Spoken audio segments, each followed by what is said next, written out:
Hey, everybody, welcome into another edition of the Parenting Puzzle Podcast with the amazing Dr. Owen. How's everybody doing today? Great. How are Doing you? great.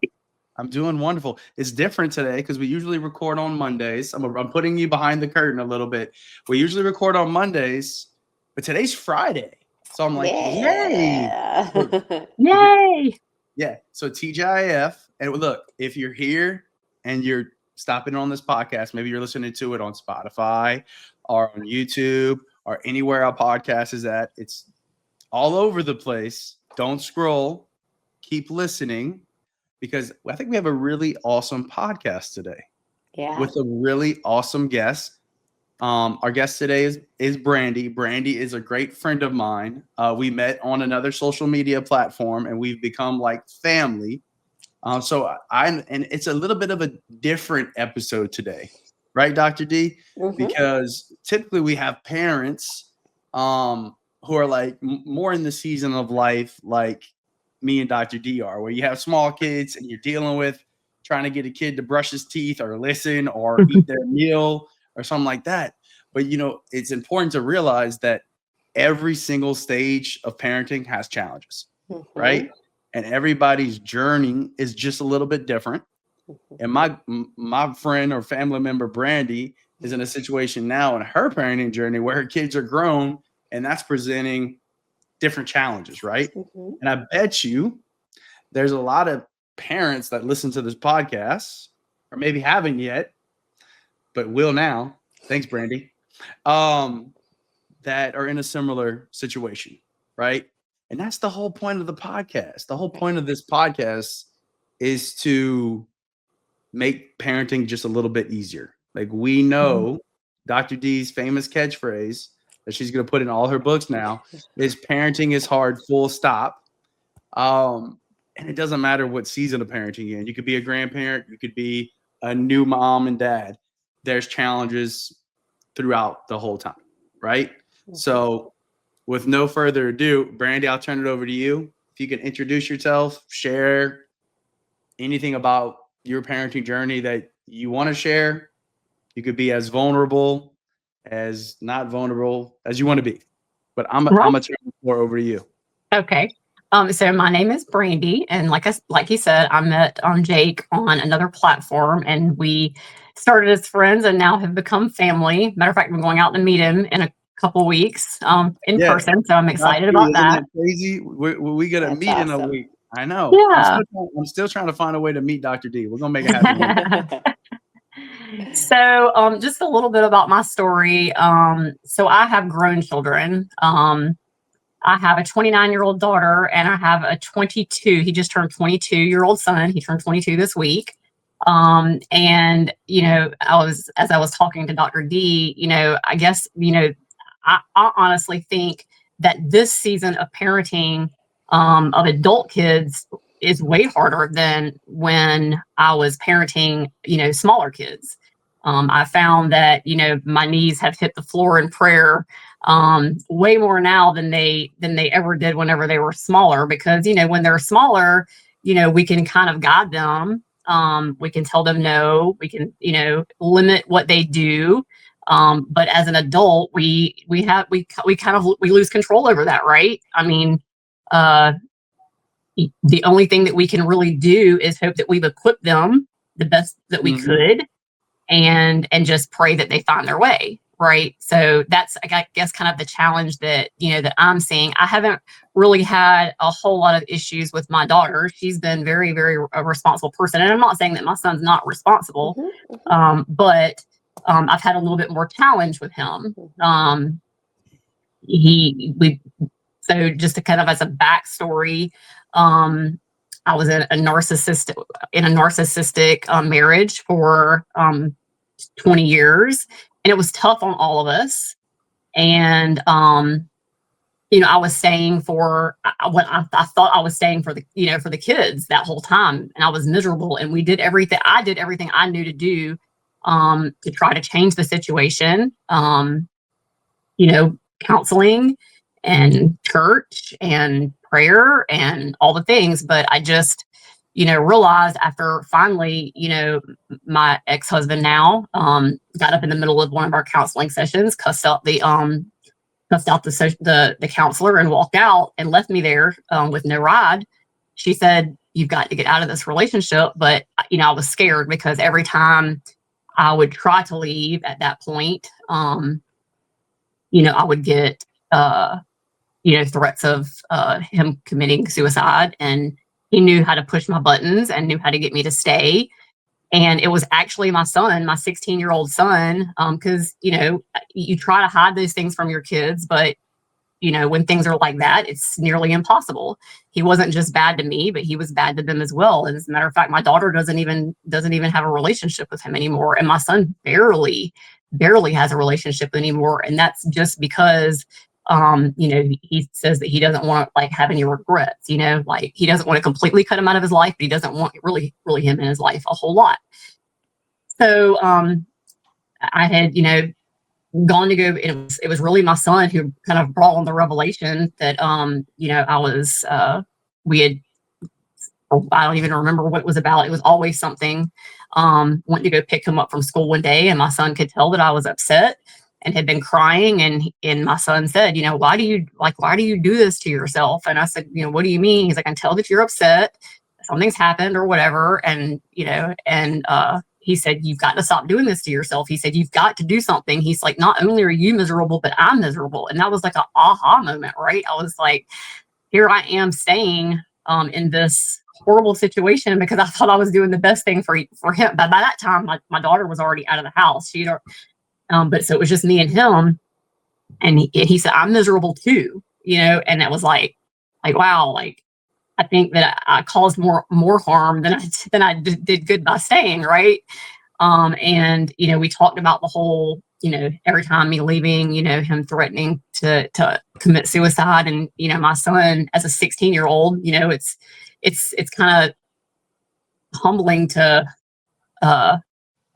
hear words out of a 16-year-old's mouth that you should know as an adult, right? That you should know as an adult. But he said, he loves himself too much, Mom, to do that. And that was my aha moment that we had to go. So we went through a lot together, me and my son. And not long after I left, I finally got out. We got out. He became sick. And he was diagnosed with cystic fibrosis. So we went through a lot together. We became, very close because we went through so much together. And, in and out of the hospital, he had to have a pancreas transplant. And so I guess the situation that I'm in now, what I'm struggling with now is that, I was telling Jake and Dr. D that I've been a parent my entire adult life. My 29-year-old I had when I was young. I was only 16 when I had her. And so that's all I've been. That's all I've ever known to be, right? And so it's hard now to try to figure out who I am, who I was before. I mean, to get that back. So, in addition to that, just, trying to let go of, of your kids and just let them find their way. My son I kind of started seeing him go down a destructive path. And that's super hard too, because like I was saying before, as kids, we can kind of tell them what to do. We can, kind of guide and lead them. But whenever they're an adult, there's not anything that you can do except for hope that you equip them and to pray for them and hope that they'll find their way, right? So that's kind of the two challenges, and that I have struggled with over the last couple of years of him being out of the house, and I was telling them just feeling like that you're still valued, that you're still important to them, because I was telling them sometimes difficult. My son currently lives in Nashville.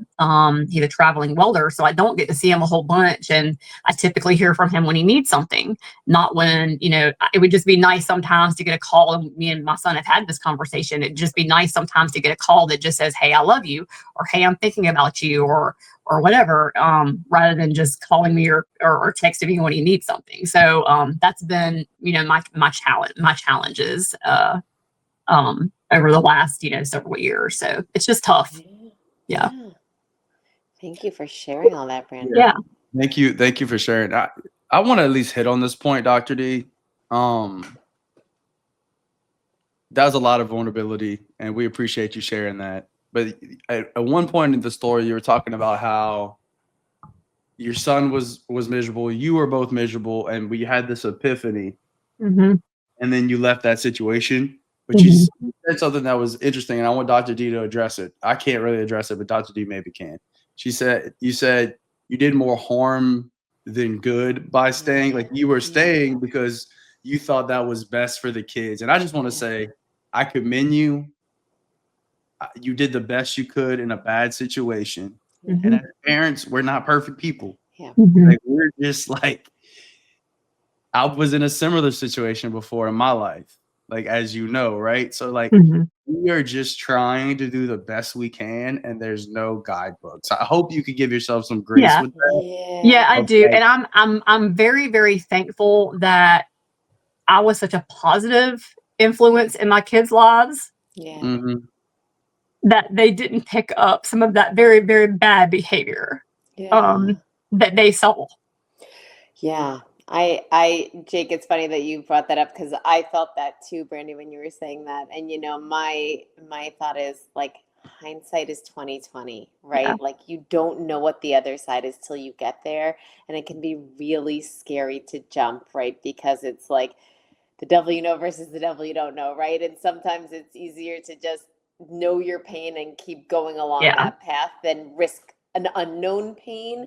And yet the fact that you also, and what I really want to comment on, is the fact that you really heard your son when he said, "I'm miserable too," right? Because you thought you were protecting him from that. And as soon as you knew that was his experience, and he was open with you and you were open with him, then you were able to actually have the strength to make the change. And I think that is the best we can do as parents, right? Yeah. And so, I agree with Jake about giving yourself grace and modeling good behavior and continuing to be available to your kids and supporting them and loving them. And, you can't control other people, so you can't control your ex-husband. And so being able to respond as best you could with the information you had is part of what makes for good parenting. And so I agree with you, Jake. I really want to encourage you to give yourself grace. Thanks.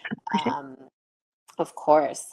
So let's talk about now. Let's talk about, you brought up two important questions, so I want to address them. They're a bit different, so I want to address both of them. I'll just start with the one that you ended on, which is, you'd like to hear more from your son, and he's got his own life, and he's got a busy job, and he's got other things going on, and yet you've been through so much and have this closeness, and you want to continue to feel that level of closeness with him. And so one thing that tends to really play a role with young adult children is sort of the like why or what they perceive their parents are feeling about that kind of communication. And sometimes it's a kind of a small shift in how we talk to them about that can actually result in a change. So if kids are feeling like, "I have to call mom because she's worried about me and she's thinking about me," you're allowed to worry about him and think about him. But if he's having those thoughts,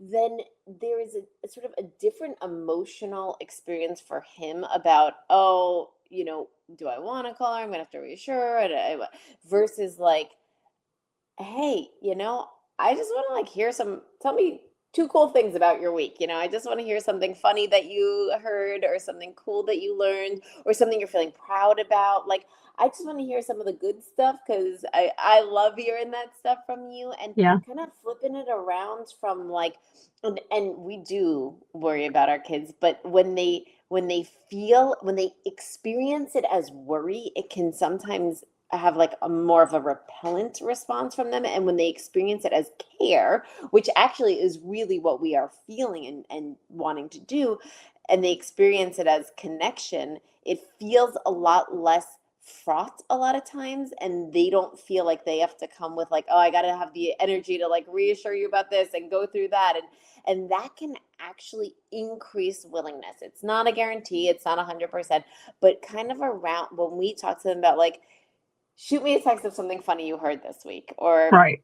like, hey, listen to this thing, what do you think, right? And Mhm. even if we start by modeling the like, we can communicate and it can be little tiny, because that's the other thing is sometimes when young adult kids haven't talked to their parents in a while, then they're like, oh, like it's been a while now, I have a lot to say and I don't have time right now to say all that thing. So then it becomes another week, and now it's like, oh, now I have 2 weeks worth of things to say, and I have 3, and it can kind of build up inside them, and that's not what you want. You just want like a quick, hey, what's up, how's it going, right? But Right.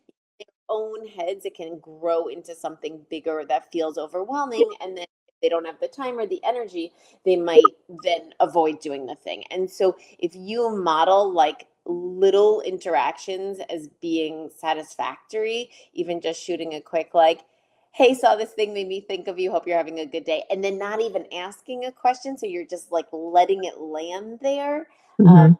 that can be the way to start having smaller communications that make it lower stakes and easier. And that kind of like makes the kind of path to entry for him easier and feel simpler and less like emotionally heavy, maybe in a way Right. that can be helpful. So maybe try some of those like little mini kind of communications and Right. ask like a simple upbeat question and see if it changes his responsiveness.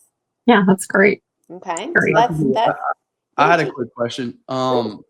So like, are we trying to like at that point transition the relationship? Like, we're still their parent. We're always gonna be their parents. Yes. Like, are we trying to transition the relationship of like a friendship almost? Well, that's a really good question, because when your kids are adults, you're going to relate to them differently, or I would encourage you to relate to them differently, because you want them to be taking care of themselves. And that's often a really hard jump for parents, because it's like, how do you do that? You go from like caring for them for all Yeah, these years.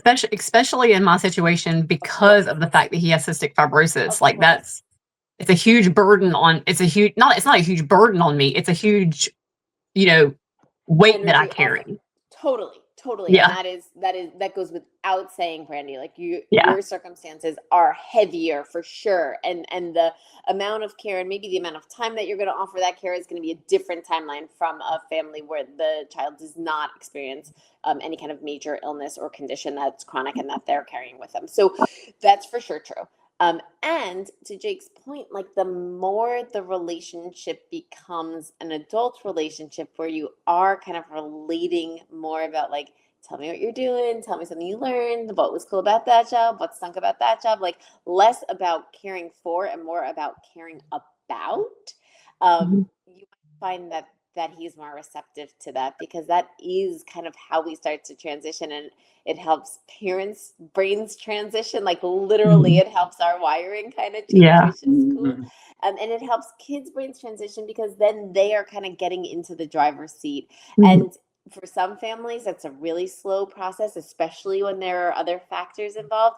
And for others, it can be faster. But this idea of like being intentional about how you're interacting and changing that to some degree to be more in that adult stage, you might find that he's responding in kind and really liking the way that feels. So I encourage you to give it a try. And Jake, I think it was a really nice summary how you explained that Yeah. change. Yeah. Yeah. Yeah. So let's talk about you. This is really close to my heart, about you being able to feel like you have your own identity, always as Mhm. a mom. That's Yeah. for sure the truth. But in addition to like kind of your bigger, broader identity. And so, you know, this is a stage where it can be really scary, really uncertain, and simultaneously really exciting and cool, because you kind of do need to, you say, go back to who you were. I don't think you're going to go back to who you are. I think you've done too much living to go back to who you are. You might still have some things that you're interested in or attracted to that you were attracted to when you were a teen before you became a mom. But I think that you are probably in this place to explore some new hobbies and interests and intellectual pursuits that are going to fulfill you in a way that you're in a different spot. Your mindset is in a different spot. So my recommendation to you would be to like maybe set some kind of goal for yourself or aim for yourself where you kind of think about different categories that might be appealing to you. So it might be like physical fitness or exercise or like physical pursuits like hiking or whatever. And that's what I'm trying to get Jake on. So anyway, that could be one. It can be artistic pursuits, and it doesn't have to be even doing art. It could just be appreciating art and like getting exposure to art and going to like a museum, once a month or something. It can be musical pursuits, whether it's consumption and discovering new musical artists and going to concerts or potentially picking up an instrument. It can be something like learning a language that you've been interested in speaking. It can be culinary pursuits. Like I would encourage you to like find some categories, and a quick Google search will even help you with this sort of thing. Like interest and hobbies for adults or something. Like you can just put in some keywords and just to get your brain rolling if you don't already have a set of them. But I would encourage you to pick like 4 or 5, 6 categories and then think within those categories about what could be a fun thing for you to start to approach. And there's no right or wrong way to do it, but you can say like, okay, November is going to be my culinary month. And each week I'm going to find a new recipe and make it and see how I like cooking. Maybe I'm like this incredible chef and I didn't even know it, or maybe as it turns out, I'd rather do takeout. And both are great, right? Like just doing this as this exploration, almost like become a little bit of like an anthropologist of yourself, right? Like learning about you and trying different things and feeling totally good to leave things on the shelf. Like turns out not my thing.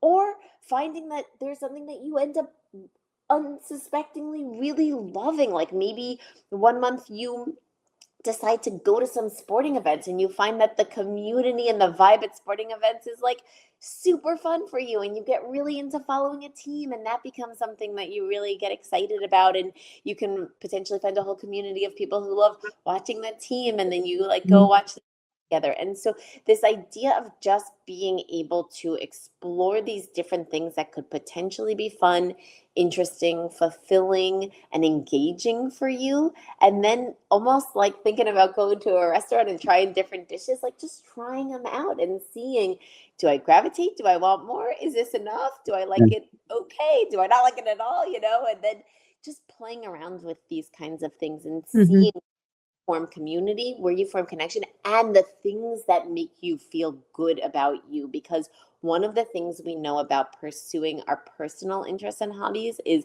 when we do something that we feel good at, it lights us up, right? It makes us feel good about ourselves. And I think from what I'm hearing you say, you feel good about yourself as a mom because you're a really good mom and you've been doing it for a while, and your kids are out of the house, so it's going to look different now, and it's not going to be as hands-on. So finding other things that also are like give you a sense of satisfaction, give you a sense of competence, give you a feeling of confidence, give you something that maybe you want to share with someone. Like maybe you discover you are like an incredible potter, and you start doing pottery and you start giving these pieces and everyone is so into your pottery. Who knows? But this idea of being able to hit on some of the things that you loved about parenting with other things that can fill your life. And I think you'll find that the satisfaction and the enjoyment that comes from it, it's not a replacement, but it's a nice in addition to, and will help fulfill you in that way. Yeah. Hey, Yeah, and I've been blessed because I mean I kind of have done that because like Speed was or not Speed Jake was, I'm used to calling him that on the other platform. He was saying or whatever. So I did you know I joined a clogging competition team, and so that takes up a good bit of my time. And I also am heavily into serving at my church. You know, so that's two things that I've found that I really enjoy doing that kind of takes my mind. It, you know, takes my mind off of things sometimes. So and I bet Brandy, and I almost called you skinny. And I bet when you were young, like the thing is, you talked about going find yourself again. I think you have an even better opportunity because like you were like I know for me the stuff I liked when I was 16, I don't like anymore. You know what I'm saying? Like most of them. Well, like the dance, like I've always been a dancer, but you know, and even when my kids were growing up, I was like a Zumba instructor and all that stuff. But you know, competition clogging takes up a lot of time, and so I didn't really have the opportunity to do that whenever I had kids or whatever. But you know, since that they're out of the house and I have more time, you know, that's something that I could pursue and I really enjoy doing. So Great.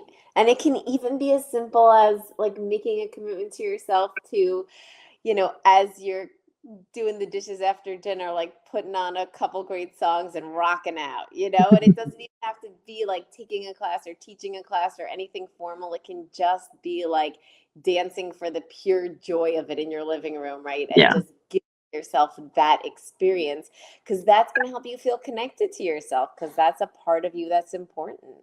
And so it can even be super low key and not formal, but just doing those things that light you up on a regular basis, I think is going to help you feel more connected with yourself and give you a stronger sense of self, which is going to feel really good because we feel really good as humans when we have that strong sense of self, when we feel like who we are is aligned with the things that we're doing and our values all match up. That feels really good for us as humans. Brandy, thank you so much for doing this. I have a feeling that a lot of people are going to resonate with where you are and resonate with your story. So we appreciate, like I know for me and Dr. D, we greatly appreciate you coming on and being so vulnerable with us. Yeah, absolutely. I appreciate the help and the answers. Yeah. But I think I'm going to transition to my favorite segment of the day. We are going to do the last word with Dr. D. You ready, Dr. D? I'm ready.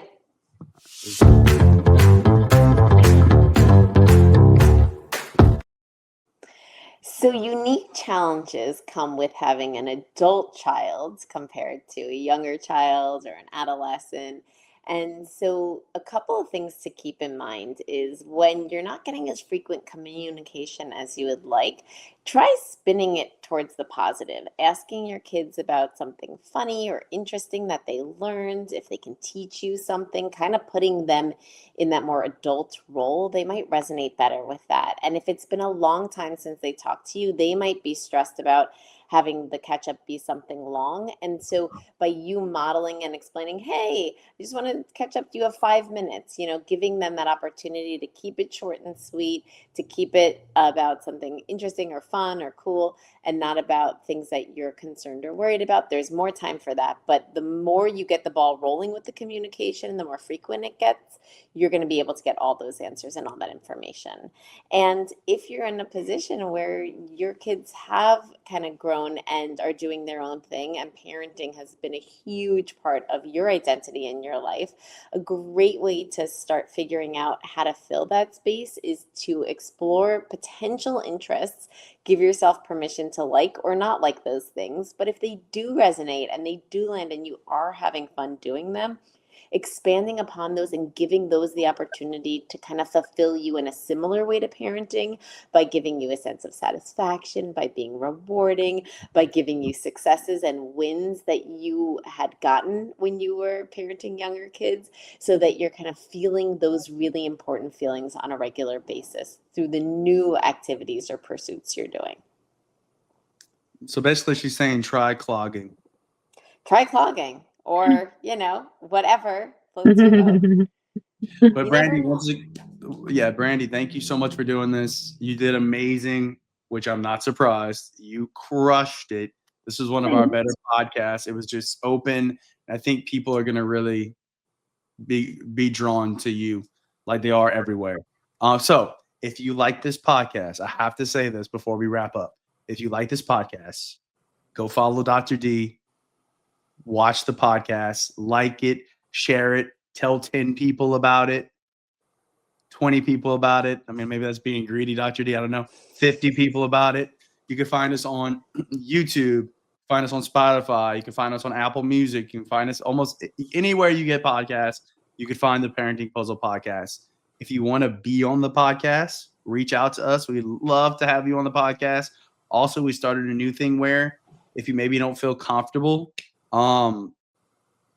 being on the podcast like Brandy's doing today, you can also send us a question and we can address it on a shorter episode of the podcast moving forward.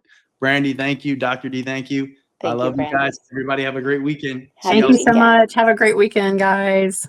Thank you, Brandy. Thank you, Dr. D. Thank you, Jake. My pleasure. Thanks for tuning in. We hope you enjoyed today's episode. If you did, please consider subscribing and leaving us a review. It really helps us out and lets others discover the show.